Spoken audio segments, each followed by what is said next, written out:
Are you looking for the best lenses for astrophotography? In this video, we will look at some of the 5 best lenses on the market. Before we get started with our video, we have included links in the description, so make sure you check those out to see which one is in your budget range. Number 1. Rokinon 14mm f/2.8 IF ED UMC. The Rokinon 14mm f/2.8 IF ED UMC is a typical example of how should a lens look and perform like, without asking from you to spend thousands of dollars to have an option to have fantastic results in terms of shooting astrophotography. To begin with, this unit is exceptionally versatile. It is compatible with all Nikon cameras that are based on a full-frame/APS-C sensor, and if you've been looking to upgrade your shooting arsenal, then you can start doing so with this lens. Design-wise, this unit has an excellent build quality, and the reason behind this is the use of metal. As a matter of fact, this model has an all-metal design that does not only look luxurious, but it is very reliable, and known for withstanding daily use. In addition, its focusing ring is strategically positioned between the trailing edge of the lens hood and the aperture range, and for your information, it is 35mm wide and it is wrapped in a double band of ridged rubber that will guarantee you a higher level of comfort. When it comes to the elements, this particular model has 18 elements arranged in 12 groups, of which you can find a single hybrid aspherical element, 3 high refractive index elements, 1 glass aspherical element, and 2 ED elements. When we combine all of them into one, this means that you won't notice distortion or any kind of chromatic aberrations. Now, let's talk about performance. What makes the 14mm f/2.8 IF ED UMC be ideal for astrophotography is its fast aperture, 14mm f/2.8, which distributes a frame-fitting, ultra-wide rectilinear view on one side, whereas, the presence of the UMC multi-coating will be there for you to put an end to the flare and ghost so that you can get the best possible contrast and transmission of light. To be even more precise, since this is an ultra-wide-angle f/2.8 lens, the Rokinon will offer you an 115.7-degree view on full-frame cameras, and let's not forget the low coma, which is more than ideal for shooting night sky imagery. Last but not least, I've been reported by those who've been shooting with this lens that the output is exceptionally sharp, whereas, its autofocus is accurate, and the overall quality of the colors are lifelike. On the internet, you will find plenty of samples, so you can see this by yourself.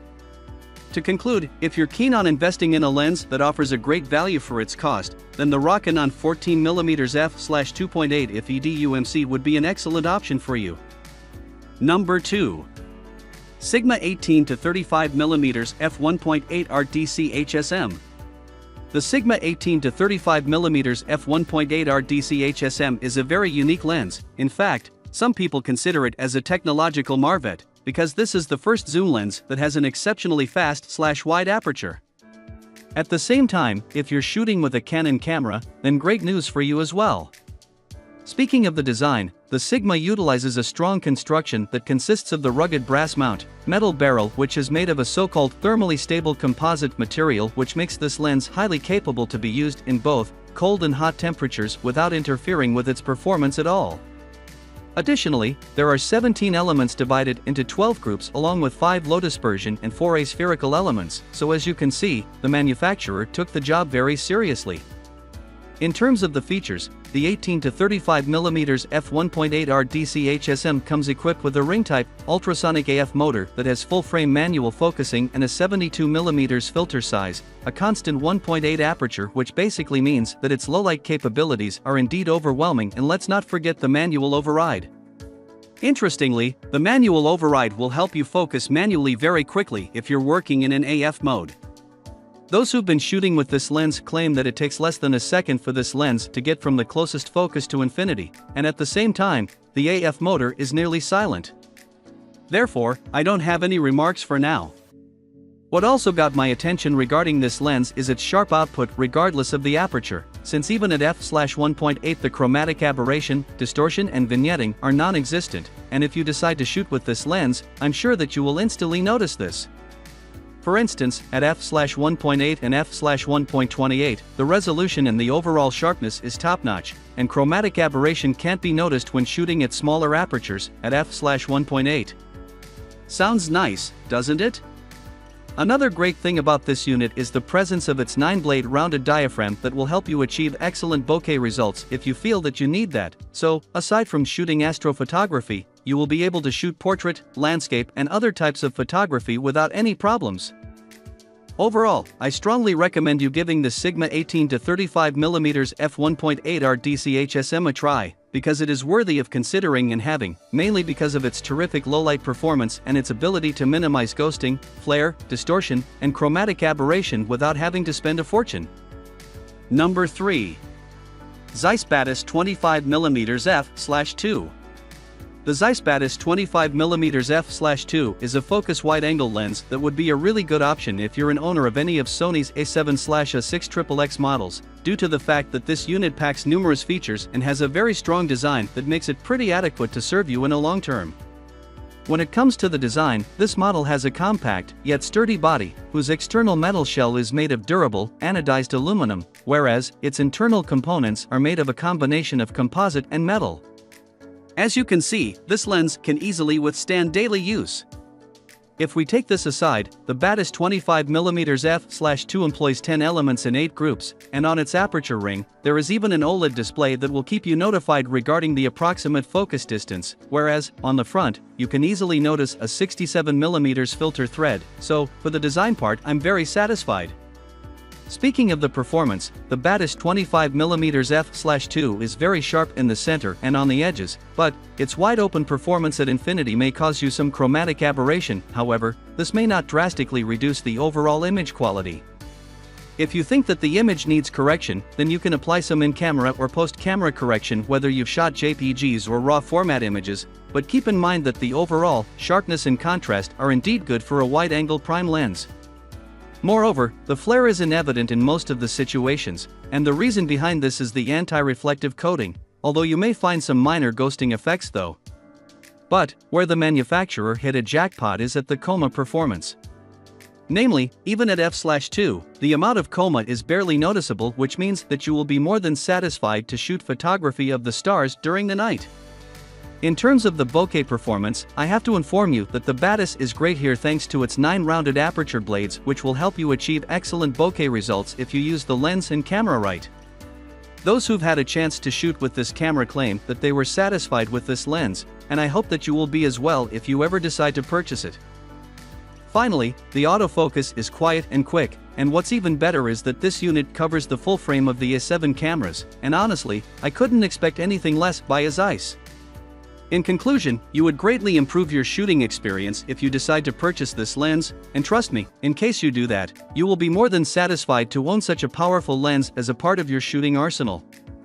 Number 4. Tamron SP AFA012C700. The Tamron SP AFA012C700 is often named as the world's first f/2.8 image stabilized, ultra-wide-angled zoom lens that is specifically designed to work in conjunction with full-frame cameras.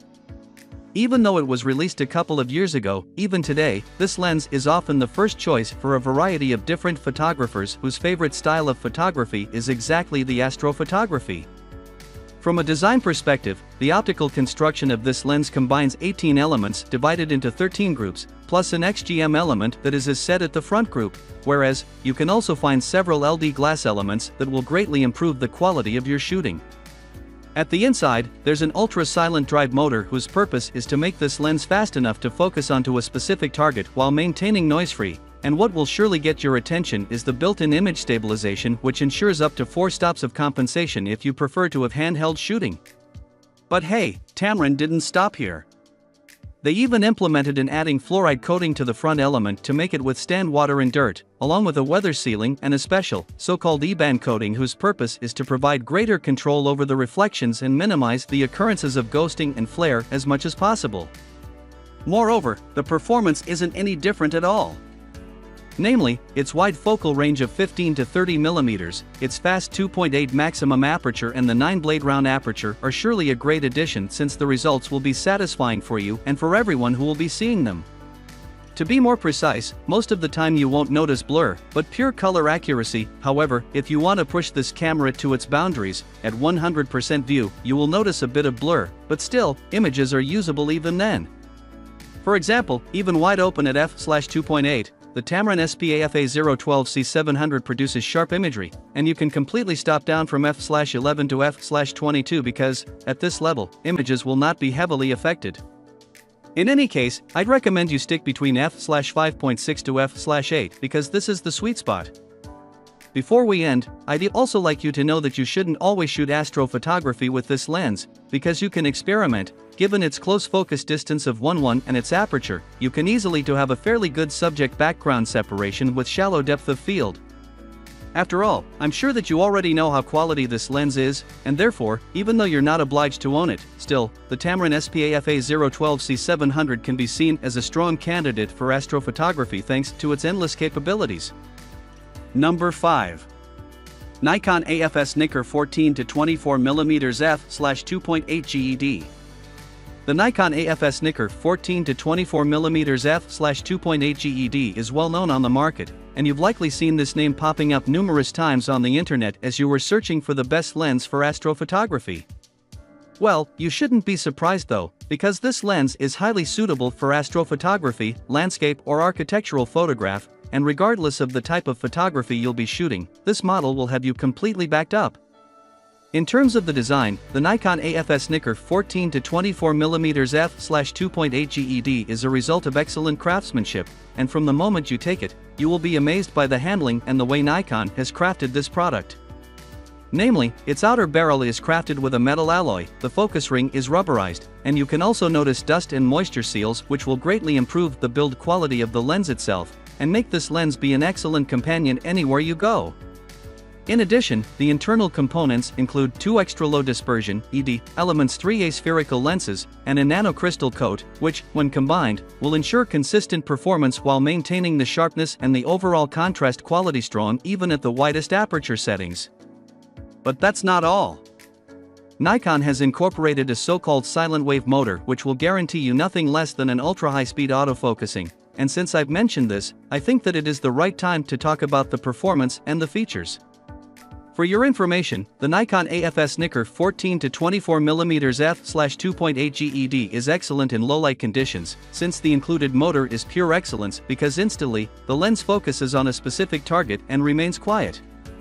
At the same time, the autofocus accuracy is overwhelming, and you can even focus as close as 10.8 at the 24mm setting. Therefore, I have to admit that Nikon has done an excellent job here. Moving on, the sharpness is very strong at 14mm, and if you stop down to f/5.6, you can notice that the center and the mid-frame performance is indeed good. However, if you zoom at large apertures, the performance fade drops a bit, but once you get to f/5.6, the performance gets strong again. In the end, I'd also like to mention that the ghosting effects and flare are barely noticeable, and the same can be said regarding the distortion. However, at 20mm, the distortion is non-existent, and I think that you will be satisfied with the lens when you view from this aspect as well. To summarize, the Nikon AFS NIKKOR 14 to 24mm f/2.8 GED is a top-notch option for photographers that use a camera made by Nikon, and if you have an opportunity to get this lens, do not hesitate to do so.